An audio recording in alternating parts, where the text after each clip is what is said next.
Hallelujah hallelujah hallelujah hallelujah बोला येशू महाराजची जय बोला येशू महाराजची जय बोला येशू महाराजची जय।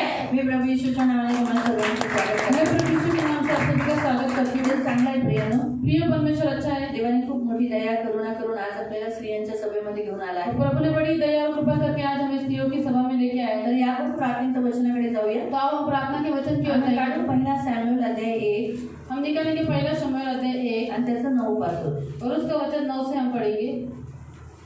9 ते 12। 9 से लेके 12 तक पढ़ेंगे। शिलो येथे त्यांचे खाणे पिणे आटोपल्यावर हन्ना उठून गेली तेव्हा एली परमेश्वराच्या मंदिराच्या दाराजवळ असलेला आपल्या आसनावर बसलेला होता। तिचे मन व्यथित झाल्यामुळे ती परमेश्वराची करुणा पाहून डाळ रडली। ती म्हणाली, हे सेनाधीश परमेश्वरा, तू आपल्या या दासीच्या दुःखाकडे खरोखर अवलोकन करशील, माझी आठवण करशील, आपल्या दासीला विसरणार नाही, आपल्या दासीला पुत्र संतान देशील तर त्याच्या आयुष्यभरासाठी मी त्याला परमेश्वराला समर्पित करेन आणि त्याच्या डोक्यावर वस्त्र फिरवणार नाही, असे तिने नवस केला। परमेश्वरापुढे ती अशी करुणा भागत असता एली तिच्या मुखाकडे पाहत होता। आमेन। आपण इथे पाहतो की शिलो ही देवाची निवडलेली एक जागा आहे, जिथे आराधना करण्यासाठी ते लोक हर वर्षी येत होते। और हम प्रिय यहाँ पर देखते हैं कि शिलो एक परमेश्वर का चुना हुआ स्थान है जहाँ पे आराधना करने के लिए इस्राएल लोग हर साल आते थे। आणि एली हा जो देवाचा याजक होता तो कुर्सीवर बसला होता और एली, ये जो एली नाम का ये जो परमेश्वर का याजक था वो कुर्सी पे बैठा हुआ था। आणि मंदिराच्या चौकटाच्या जवळच व्यक्तम मनाने व्याकुळ होऊन काय करत होती, हन्ना प्रार्थना करत होती। और हन्ना मन में एकदम व्याकुल होकर मंदिर की चौखट की ओर बैठकर प्रार्थना कर रही थी। वो बहुत ही दुखी थी, कारण तिला तिची जी सवत होती ती तिला काय करायची, चिडवायची। और उसकी स्वतन उसको बहुत चिढ़ाती थी। त्याच्यामुळे ती एकदम खूप व्याकुळ होऊन देवाच्या सानिध्यामध्ये ती बिलकुल म्हणजे खूप ऑक्सीबुक्सी रडू लागली। और इसलिए मन में बहुत ही खेदित होकर दुखी होकर वो परमेश्वर के सामने बहुत जोर जोर से रोने आणि लगी। तिने काय केलं, तिने प्रार्थना केली और उसने रो के प्रार्थना की। आणि रडून प्रार्थना करत असताना एली तिचं मुख पाहत होता। और वो रो रो के जब प्रार्थना कर रही थी तब एली उसका मुख देख रहा था। त्याच्याने तिला थोडंसं तुच्छ बघितलं गेलं। और उसको तुच्छ देखा गया था। पण जेव्हा त्याला कळालं की ती ओछी किंवा घाणेरडी बाई नाहीये किंवा ती नशा दारू पिलेली बाई नाहीये, परंतु तिचं दुःख अगदी ख्रिस्ताला सांगत आहे, देवाकडे ती सांगत आहे, हे ऐकल्यानंतर त्याने पण आशीर्वाद दिला की जे तू मागितलं तुला तसंच हो। और एली ने देखा कि हन्ना कोई बुरी स्त्री नहीं है, मतलब वो दारू पीने वाली या फिर नशेड़ी स्त्री नहीं है, परंतु एक अच्छी धर्मी स्त्री है, लेकिन उसके जीवन में दुख होने के कारण वो रो रो के परमेश्वर से प्रार्थना कर रही थी। इसलिए एली ने ये देखा और ये कहकर एली ने भी उसको आशीष दिया कि जो तू चाहती है वैसे तेरे तिने जीवन जे में। मागितलं देवाने दिलं और उसने जो कुछ मांगा प्रभु ने उसको दिया। आणि तिने जे नवस ठेवला होता और उसने जो मन्नत की थी त्या नवसानुसार तिने पण काय केलं, देवाच्या समोर आपला मुलगा देवाला समर्पित केला। और उस मन्नत के अनुसार हन्ना विश्वास योग्य रही, उसने अपना पुत्र परमेश्वर को समर्पित किया। 2:18 और 2:18 वचन,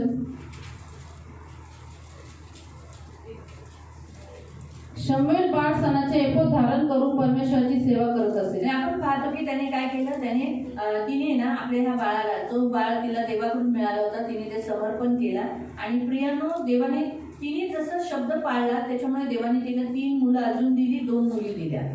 प्रिय हम लोग देखते हैं कि जो शमूएल उसने जन्म दिया था, परमेश्वर को समर्पित करने के कारण हन्ना विश्वास के रही, उसने अपनी मन्नत को पूरा किया, इसलिए परमेश्वर ने उसको 2 बेटे और 3 लड़कियां और दी। आता आपण हे खास पाहतोय। तर आता ह्या खास देखते हैं इस वचन में। देव आपल्याला इथे काय सांगतो, इस वचन के द्वारा प्रभु हमें क्या सिखाता है? देव आपल्या मुलींच्या डोळ्यामध्ये अश्रू पाहू शकत, प्रिय परमेश्वर अपनी बेटियों की आंखों में आंसू नहीं तो देख आपल्या मुलींना सकता। प्रेम करतो। वो अपने बेटियों से बहुत प्यार करता है। वो दुखी है। आता 4 माणसांमध्ये रडल्या तर लोक काय करतील, हसतीलच, तेवढाच आनंद घेतात, कारण बायका जेवढं रडतात तेवढं लोकांना हसू येतं आणि कुणी ती सांत्वना नाही करू शकत। और 4 जनों में अगर वो स्त्री रोई तो लोग हंसेंगे, मजाक उड़ाएंगे, लोगों को उतना अच्छा लगता है जब स्त्रियां रोती है। पण देव तसा नाही। लेकिन परमेश्वर वैसा तेव्हा नहीं है। जेव्हा आपण रडतो, जब हम प्रभु के पास त्याच्या होते हैं, बायका रडतात, उसकी स्त्रियां त्याच्या रोती मुली है, रडतात, उसकी स्त्रियां रोती या है, वेळेला तो त्यांची प्रार्थना नक्की ऐकतो। उस समय उनकी प्रार्थना को जरूर सुनता है। आणि खरंच प्रियानो, आज देवही तुम्हाला हे सांगत आहे की जेव्हा आपण रडून प्रार्थना करतो, देव नक्की ऐकतो। तो प्रिय, सच में परमेश्वर यहाँ पे ऐसे ही सबको बता रहा है कि जब हम रो रो के परमेश्वर के पास बिलख बिलख के प्रार्थना करते हैं तो जरूर सुनता है। हन्ना खूप दुखी होती, हन्ना बहुत दुखी थी। तिने तिचं दुःख दाबून ठेवलं, उसने अपना दुख दबा के रखा पण था। देवाच्या उपस्थितीत ते बाहेर उघडून निघालं, और परमेश्वर की उपस्थिति में दुख ऊपर आया। ते बाहेर निघालं। और दुख बाहर आणि हा निकला। विचार नाही केला की समोर कोण आहे, एली याजक आहे, तो मला काहीतरी वेगळं बघेल, काहीतरी वेगळं माझ्याबद्दल विचार करेल, असं काही नाही. कधी कधी लक्षात ठेवा, आपण जेव्हा प्रार्थना करतो काही लोक आपलं मुखही पाहतात, आपले एक्सप्रेशन पाहतात, आपलं चेहरा पाहतात, आपले हावभाव पाहत असतात. और उसने ये नहीं सोचा कि ये परमेश्वर का याजक है, ये क्या सोचेगा, ये मुझे किस नजर से देखेगा, ये नहीं उसने सोचा, परंतु उसने अपना सारा दुख परमेश्वर के सामने उंडेल दिया. तो प्रिय याद रखो, जब हम प्रार्थना करते हैं परमेश्वर के पास तो लोग हमारा चेहरा देखते हैं. आपण एवढं प्रभूशी एवढं एकाग्रतेने बोललं पाहिजे, आपलं मन मोकळं केलं पाहिजे ना, की कोण आपल्याला पाहतंय ह्याची चिंता नाही केली पाहिजे. और हमें परमेश्वर के सामने अपने दिल को इतना खुला करना है कि कौन हमें देख रहा है इसकी चिंता नहीं करना चाहिए. अक्सर लोक काय करतात, अरे मी काही बोलली, आता आपण बोललो विचार सोडून घेऊया, आपण सगळ्या बायकाच आहोत, तर आता मी काय बोलली तर बाजूवाली काय विचार करेल, लोक मला काय बघतील, मी रडली तर लोक काय हसतील किंवा काय बोलतील, आज ही अरे बरं झालं ही रडत होती, हिला नक्की मग काहीतरी लोक माझ्याबद्दल मिसअंडरस्टँडिंग करतील. आणि अक्सर जेव्हा बाई रडते किंवा प्रार्थनेमध्ये बाई रडते, मागायच्या वेळेला रडते किंवा आपल्या स्तुती आराधनेमध्ये रडते, तर अक्सर लोक तिला असे पाहतात आणि काही लोक असे कठोर होऊन जातात. काही जण विचार करतात बाईच्या जीवनात आज दुःख आहे म्हणून ती रडत असेल,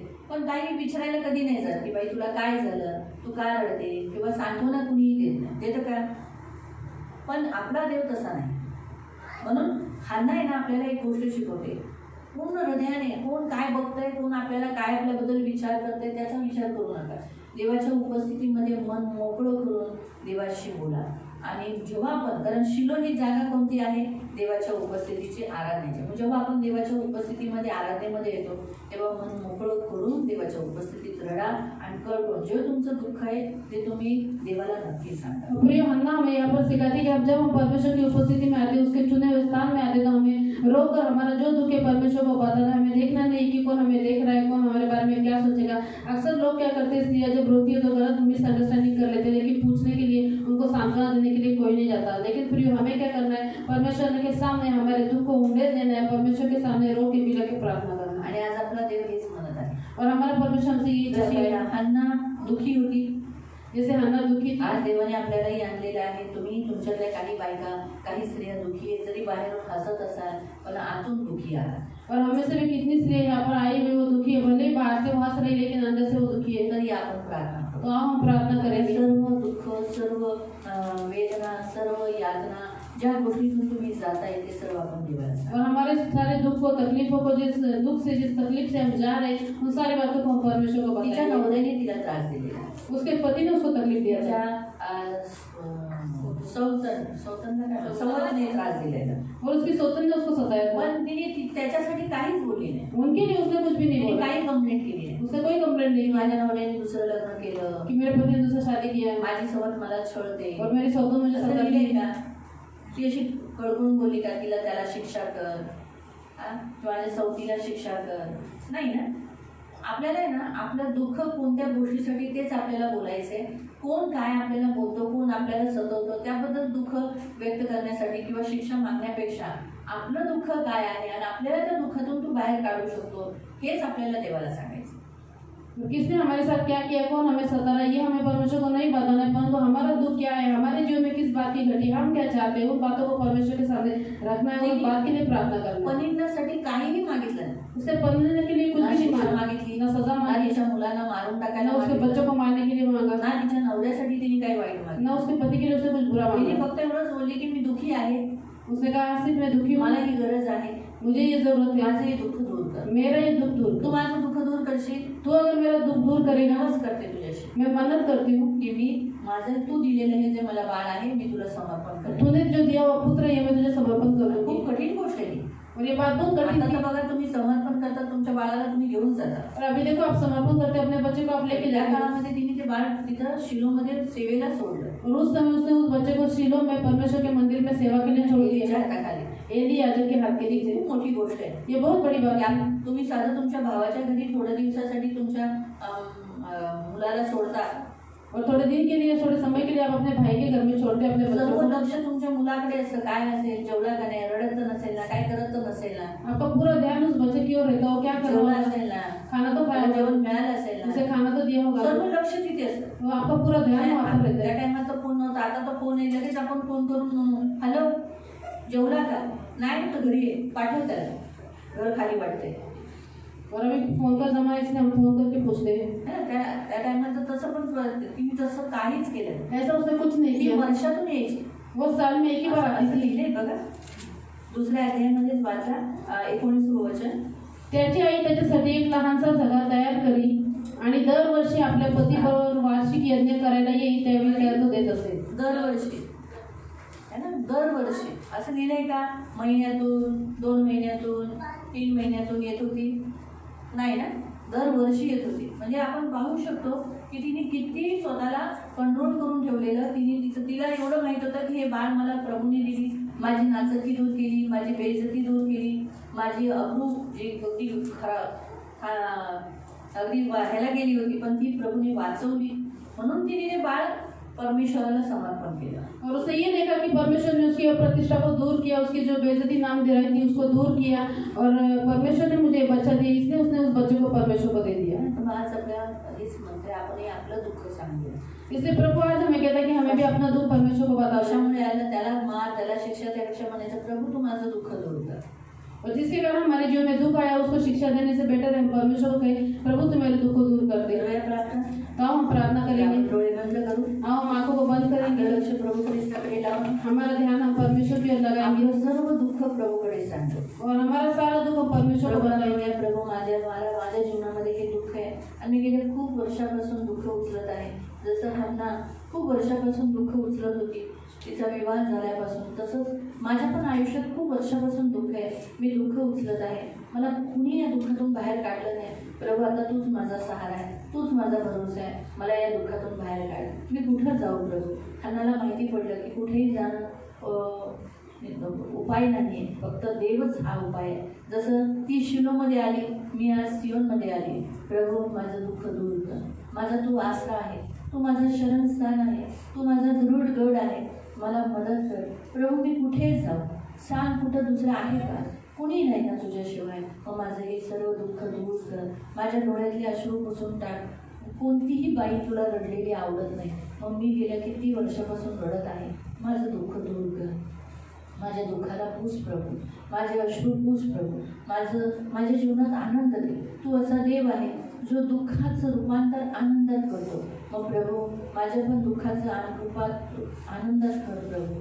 प्रभू मला बदल, माझ्या परिस्थितीला बदल, माझ्या घराच्या परिस्थितीला बदल. किंवा तुमच्या जीवनामध्ये जे पुरुष असतील ज्यांची गरज आहे त्याच्यासाठी तुम्ही प्रार्थना करत आहेत. खरंच ते दुःखी आहेत प्रभू, आतून पूर्ण तुटलेले आहेत प्रभू. त्या निराश हताश झालेले आहेत, त्यांना सहाय्य कुणाकडूनही नाही. पण तुझं वचन म्हणताना माझं सहाय्य तर त्या त्या पहाडावरून, त्या डोंगरावरून येतं जिथं आकाश आणि पृथ्वीचा घाता आहे. मग माझ्या ताणाऱ्या गोड पवित्र पिता सहायता कर प्रभू, यांना मदत कर. तू उतरून ये खाली आणि यांचं सर्व दुःख दूर कर प्रभू, यांच्या सर्व गरजा भागव. याच्यात काहींनी नवस केलाय, तो नवस तू ऐक प्रभू आणि तो नवस फेडण्यासाठी यांच्यावर तू कृपा प्रदान कर. यांना आशीर्वाद दे प्रभू. आणि माझा विश्वास आहे प्रभू, जसं तू हन्नाचं दुःख दूर केलं, आज तू ह्यांचंही दुःख दूर केलंय. कारण तू काल आणि आज आणि युगानुग एकच आहे, तू कधी बदलत नाही, तू सेम आहे. जर तू हन्नाचं दुःख दूर करू शकतो तर मग ह्यांचंही दुःख दूर केलेस. माझा विश्वास आहे, माझा विश्वास आहे पिता, माझा विश्वास आहे. आज ह्या आनंदी होऊन जातील आणि यांचं दुःख दूर केले आणि त्या साक्ष देतील. जसं तिने साक्ष दिली अध्याय 2 आणि 1 अध्यायात पण ती बोलली आहे प्रभू, तसंच प्रभू हे पण साक्ष देतील. माझ्या ताणाऱ्या गोड पवित्र पिता या सगळ्यांना खूप आशीर्वाद दे.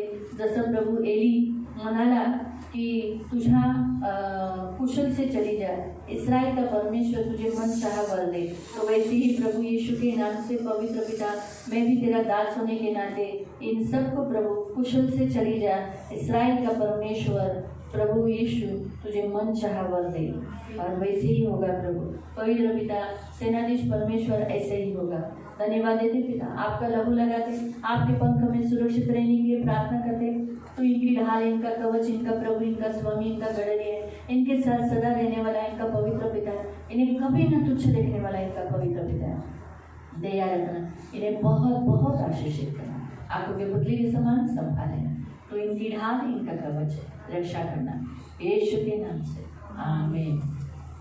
हन्नाने तिच्या मुलाचं देवाला अर्पण केलं. हम पढ़ेंगे 24 वचन से 1 का 24. आणि आपण वाचू 1 ते 24 वचनापासून. त्याचे दूध तोडल्यावर ती त्याला घेऊन गेली. तिने 3 गोरे, 1 एफाभर पीठ, 1 बुधलाभर द्राक्षरस बरोबर घेतला आणि ती शिलो येथे परमेश्वराच्या मंदिरात मुलाला घेऊन गेली. तो त्यावेळी केवळ बाळक होता. त्यांनी गोरा बळी दिला आणि त्या बालकाला एलीकडे नेले. तेव्हा हन्ना म्हणाली, माझे स्वामी, आपल्या जीविताची शपथ, माझे स्वामी, जी स्त्री आपल्याजवळ येथे उभी राहून परमेश्वराची प्रार्थना करत होती तीच मी स्त्री आहे. ह्याच बालकासाठी मी प्रार्थना करत होते. परमेश्वराकडे जे मागणे मी केले त्याने ते मला दिले. तसेच मीही या बालकाला परमेश्वराच्या स्वाधीन केले आहे. इसलिए मैं भी इस यहोवा को अर्पण कर देती हूँ कि वो जीवन भर यहोवा का बना रहे. आणि तो अमरण परमेश्वराला दिला आहे. इसलिए फिर उसने क्या किया? तेव्हा एल्कानाने तेथे परमेश्वराची आराधना केली. लिखा है कि उन्होंने वहाँ क्या किया? आराधना किया, प्रभु की भक्ति की. तो क्यों ना हम भी हमारे बच्चों को प्रभु के सामने समर्पण कर दें. तर काय आपण पण आपल्या मुलांना देवासमोर समर्पण करावे. हम प्रभु को हाथ में दे देंगे आणि प्रभूच्या हातामध्ये त्यांना देऊ. तो आओ हम खड़े हो जाएंगे, राउंड में खड़े हो